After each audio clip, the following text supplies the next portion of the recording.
Alors, je suis à Ciel et Lumière TV. Je suis le pasteur Gay Fidèle de l'Église Évangile de Réveil International, basée à Songon. Et je suis là pour ce temps d'enseignement. Que Dieu vous bénisse. La semaine passée, nous avions traité le thème qui était la sanctification. Nous avons vu les différents types de sanctification. Et aujourd'hui, nous sommes là pour un autre thème parce que le corps de Christ a besoin d'être édifié et aussi tous ceux qui effectivement ne sont pas aussi croyants, ils sont aussi intéressés par cet enseignement. Je voudrais vraiment que chacun de vous se dispose parce que c'est très important.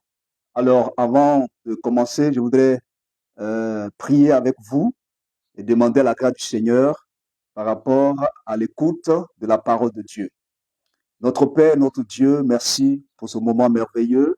Merci pour ta présence. Merci pour la vie que tu nous as accordée d'être là encore aujourd'hui. Merci pour tous ceux qui nous écoutent.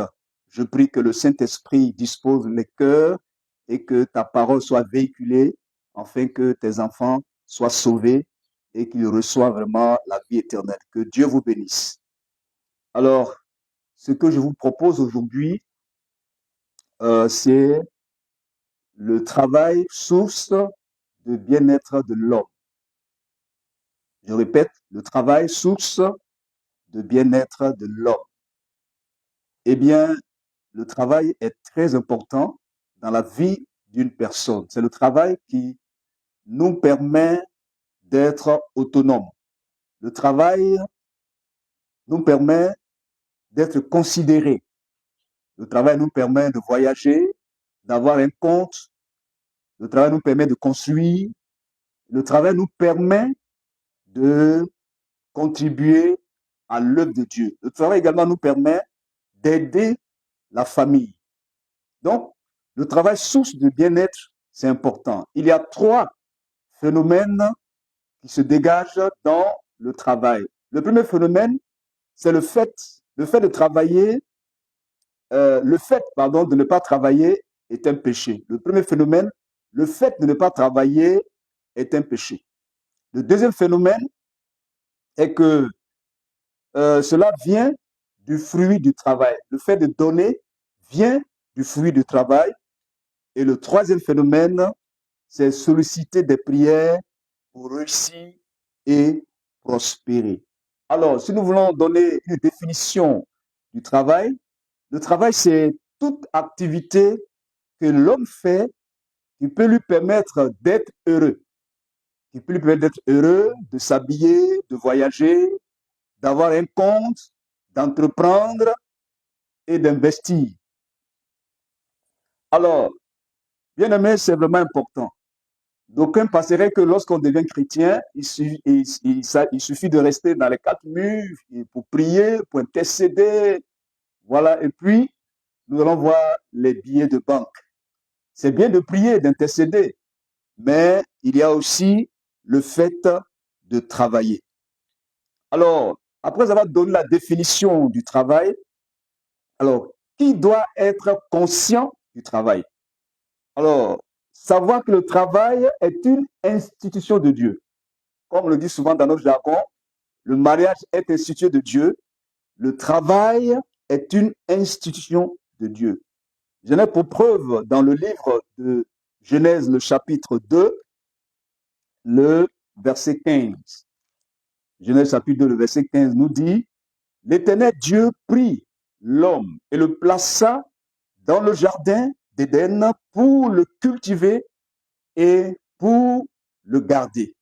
L'Éternel Dieu prit l'homme et le plaça dans le jardin d'Éden pour le cultiver et pour le garder. Voyez, cette référence atteste que le travail a été institué par l'Éternel lui-même, puisque les premiers hommes que Dieu a créés, à savoir Adam et Ève, quand Dieu les a placés dans le jardin d'Éden, ce n'était pas seulement pour contempler la nature, contempler la vertu, mais c'était évidemment pour aussi le cultiver. Et quand on parle de cultiver, ça veut dire qu'il faut travailler. travailler la terre. Nous savons aussi que les premiers hommes, ils étaient, j'allais dire, des cultivateurs, des éleveurs. Voilà.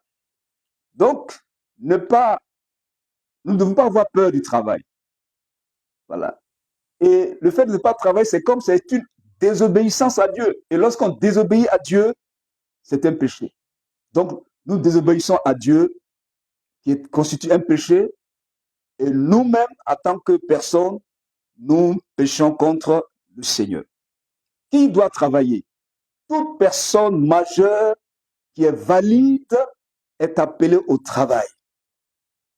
Toute personne, je dis bien toute personne valide, que tu sois une femme, que tu sois un jeune, que tu sois un homme, tout le monde est habilité à travailler. Et le travail, c'est le fait d'avoir une source de revenus aussi. Et donc, je disais, toute personne majeure, en Europe, par exemple, on parle de 18 ans. À 18 ans, déjà, on peut travailler. En Afrique, bon, nous pouvons parler de 21 ans. Mais c'est toute personne qui a une compétence, toute personne qui a de la connaissance est habilitée à travailler. Alors, nous allons voir quelques techniques pour obtenir du travail. Le plus souvent, tout le monde pense que il n'y a que la fonction publique. La fonction publique, c'est vrai qu'on peut postuler, on peut déposer des dossiers, on peut passer des concours, mais il n'y a pas que la fonction publique. Voyez? Alors, quelques techniques pour obtenir du travail. Lorsque nous lisons dans Matthieu, le chapitre 7, le verset 7, nous voyons clairement ce que la Bible nous dit à ce sujet-là. Matthieu, le chapitre 7, le verset 7, voilà ce que la Bible nous dit.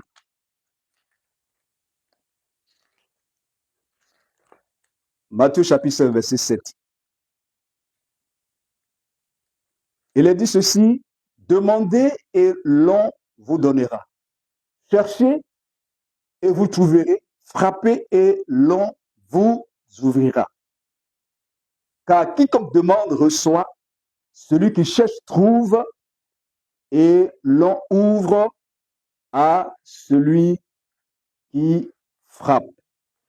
Alors, je disais tout à l'heure, quelques techniques, nous allons voir quelques techniques pour obtenir du travail. La Bible nous dit de chercher et nous trouverons. Donc, il est important de chercher. Souvent, quand on a besoin du travail, on prie et on attend ce que Dieu fasse un miracle. Mais lorsqu'on a prié, lorsqu'on a jeûné, il faut sortir, il faut chercher. Voilà. Donc, parlant de technique du travail, dans un premier temps, il faut sortir, il faut aller d'un point A à un point B. Ensuite, il faut avoir de la valeur. Nous nous rappelons de l'histoire du talent. La Bible nous dit que un maître a voyagé, il a laissé des talents à des différentes personnes. Mais ceux qui ont eu la sagesse, ils ont pris cette résolution de faire valoir leurs talents, au point que ces talents ont été multipliés. Donc, il est important d'avoir de la valeur. Il faut avoir de la valeur. Il faut avoir de la compétence. Il faut se former. La formation est de mise pour ce que nous voulons faire, pour ce que nous voulons devenir. C'est important de se former. Ensuite, il faut se faire confiance. Ne pas faire pitié. Le plus souvent, quand on cherche du travail, d'aucuns penseraient que quand on arrive, quand on devient une personne, quand on est devant un employeur, il faut faire pitié. Non, parce que c'est des services que vous allez mettre à la disposition de ces personnes-là. Donc, il faut se faire confiance. Ensuite, il est important de ne pas perdre la main. Il est important de ne pas perdre la main. Lorsque nous avons eu cette formation, certainement en conduite, on a eu un permis de conduire, eh bien, il faut être à mesure de savoir conduire. Je me rappelle que quelqu'un, un opérateur économique, nous avait sollicité et on cherchait une personne au sein de l'église pour conduire. On a découvert qu'il y avait des jeunes qui étaient là, qui avaient leur permis de conduire, mais qui ne savent pas conduire. C'est-à-dire qu'ils ont perdu la main. Voyez, donc, il ne faut pas perdre la main. Voilà. Parce que lorsqu'une opportunité se présente à vous, il est important de saisir cette occasion pour travailler. Voilà. Lorsque nous savons fabriquer, par exemple, du lait caillé, il faut être en mesure de bien faire. Si nous sommes dans le domaine de la restauration, il faut être en mesure de bien faire les mets qui vont attirer la clientèle. Si nous sommes un coiffeur, si nous avons un salon de coiffure, nous devons maîtriser le travail. Ensuite, toujours parlant des techniques de travail, il faut aussi aller aux informations. Voilà, il faut aller aux informations, il faut aller sur le net, il faut découvrir un certain nombre de choses dans la presse écrite. Il faut toujours avoir ces dossiers qui sont prêts. Et puis, il est aussi important d'essayer plusieurs possibilités. C'est vraiment important de le faire. Alors, je voudrais vraiment vous encourager. Lorsqu'on est, par exemple, un plombier, et nous devons toujours maîtriser notre travail. Alors, le travail, c'est qui? Le travailleur, c'est qui? Le travailleur, c'est le plombier. Le travailleur, c'est le maçon. C'est pas seulement celui qui travaille à la fonction publique. Et lorsque nous lisons dans le livre d'Ecclésiaste, le chapitre 9, le verset 10, la Bible dit, tout ce que ta main trouve à faire avec ta force, fais-le. Car il n'y a ni œuvre, ni pensée, ni science, ni sagesse dans le séjour des morts où tu vas. Tout ce que ta main trouve à faire, fais-le. Alors, souvent dans nos assemblées, il y a des jeunes gens qui ont de la compétence, qui ont des diplômes, mais qui attendent. Ils se disent, bon, voilà, j'ai tel diplôme, mais moi, je ne suis pas habilité à faire tel travail. Alors que Dieu nous a donné cette capacité de travailler. Et la Bible dit, tout ce que ta main trouve à faire, fais-le. Je suivais une jeune fille qui avait fini son parcours scolaire et qui avait eu un certain nombre de diplômes, qui ne travaillait pas, qui avait effectivement des dossiers un peu partout. Et chaque fois, c'était des échecs. Alors, étant son pasteur, ça c'est un témoignage que je n'ai pas encore oublié jusqu'à aujourd'hui, je l'ai encouragé et nous avons commencé à prier le Seigneur. Je lui ai présenté ce verset qui dit, tout ce que ta main trouve à faire, fais-le. Et nous avons prié, nous avons jeûné et au thème de notre prière, le Seigneur va nous mettre à cœur, Dieu va se révéler en elle en songe pour lui dire d'aller vendre de l'huile rouge dans un marché. Et Dieu même avait précisé le lieu où elle devait vendre de l'huile rouge. Mais c'était un peu difficile. Quelqu'un qui a étudié, quelqu'un qui a eu ses diplômes, aller s'asseoir dans un marché et vendre de l'huile rouge, c'était un peu scandaleux. Et lorsqu'elle-même en parlait avec ses parents, ses frères et sœurs, ça devenait un sujet de moquerie. Mais à un certain moment, j'ai dû l'encourager. Et elle a commencé à vendre de l'huile dans le marché. Et au fur et à mesure qu'elle vendait de l'huile, cette huile-là, Dieu a commencé à bénir cette activité-là. Dieu a commencé à élever la sœur. Au point qu'à un certain moment, il fallait maintenant aller dans certaines villes pour faire des grandes commandes. Et je vous assure qu'aujourd'hui, elle a pu s'en sortir, elle a pu créer une entreprise, une activité. Et aujourd'hui, elle a construit ici en Abidjan. Alors, je veux dire à quelqu'un que c'est Dieu qui oriente. Et voici un exemple palpable, un témoignage. Voilà, pour dire que tout ce que notre main trouve à faire, il faut le faire, parce que c'est le Seigneur qui nous le recommande. Donc, bien aimé, que vraiment le Seigneur nous aide à effectivement travailler. Aujourd'hui, nous sommes dans un monde de compétition et il y a beaucoup de choses qui se passent. La vie est devenue chère et il y a beaucoup de charges. Alors, nous devons effectivement nous lever pour travailler. Je veux dire à quelqu'un qui travaille déjà ou quelqu'un qui a déjà monté une entreprise, je veux vraiment t'encourager. Mais pour celui ou celle aujourd'hui qui ne sait à quelle scène se vouer et qui se lamente et qui attend tout, certainement de papa, de maman ou bien d'un oncle ou d'une tante, l'heure est arrivée pour que tu te lèves pour travailler. Parce que Dieu nous appelle à cela. Quand une personne travaille, elle est considérée. Quand une personne travaille et qu'elle a une source de revenus à la fin du mois, cela te permet de t'épanouir, cela te permet d'être autonome. Et cela va aussi te permettre de participer à l'œuvre de Dieu. Cela va te permettre de soutenir certainement quelqu'un qui est en détresse. Ça peut être une connaissance, ça peut être un membre de la famille. Alors, pour dire que le travail est une source de bien-être. Alors, je veux conclure pour dire que le travail est une source de bénédiction et de bien-être.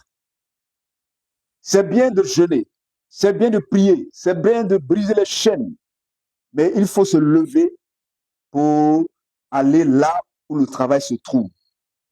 Je veux encourager une personne. Salomon, nous avons plusieurs exemples dans la Bible. Nous avons l'exemple de Salomon, nous avons l'exemple de Job, et ces personnes-là, eh bien, Dieu les a bénis. Le Dieu que nous servons, il est le même, il n'a pas changé. Il peut également te bénir. Il peut bénir ton activité. Il peut te lever. Ne reste pas là, tout confus, tout découragé. Il y a un espoir. C'est pour cela que j'encourage tout le monde. J'encourage tous les serviteurs de Dieu à s'investir. Le plus souvent, nous prêchons sur plusieurs thèmes, mais cet aspect est souvent négligé. Alors que c'est nous qui devons aussi aider notre jeunesse, toutes ces personnes qui sont là, en priant pour eux, en les exhortant à effectivement se lever pour travailler, pour relever ce défi. Car c'est à travers le travail que nous pouvons influencer le monde. C'est à travers le travail que nous pouvons influencer le monde. En évangélisant, quand les gens vont se rendre compte autour de nous que l'Église est debout, les frères et sœurs sont debout, et ces personnes travaillent, elles ont une source de revenus qui leur permet de pouvoir faire l'œuvre de Dieu, eh bien, cela va effectivement permettre à ce que les gens se convertissent. Qu'on ne dise pas que non, c'est des paresseux, c'est des personnes qui n'ont rien à faire, qui ne pensent que leur temps dans les 4 murs de l'Église. Bien aimé, nous devons relever le défi et chacun de nous doit se lever et Dieu ne fera que nous accompagner. Donc, que le Seigneur vous bénisse et que sa faveur soit sur votre vie. Seigneur, je veux te rendre grâce et te bénir. Je l'ai dit tout à l'heure que le travail est une source de bien-être. Tout le monde a besoin de travailler. Même les serviteurs de Dieu que nous sommes, c'est un travail. Et je prie que chacun de nous se lève. Quelqu'un est en train de monter une entreprise. Quelqu'un veut entreprendre un commerce. Il a besoin d'un financement. Il a besoin, oui, d'être épaulé. Je prie à travers cet enseignement que la grâce de Dieu localise ces personnes. Avant la fin de cette année, les jours qui suivent, les temps qui suivent, qu'un miracle se produise, que le Seigneur puisse agir, afin que tes enfants, les enfants de Dieu, aient du travail. Seigneur, je prie pour cela, au nom puissant de Jésus-Christ. Que Dieu se manifeste puissamment. Merci parce que notre Dieu est capable. Certainement qu'il y a des personnes qui sont présentées à des concours. Je prie que la grâce de Dieu les localise. Certainement que quelqu'un traverse des situations difficiles. Son activité ne marche pas, il est déçu, il est découragé. Laisse-moi te dire qu'il y a un espoir. Le Saint-Esprit te localise maintenant. Il te bénit.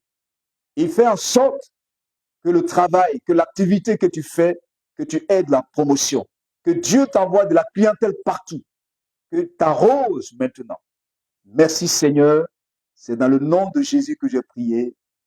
Amen.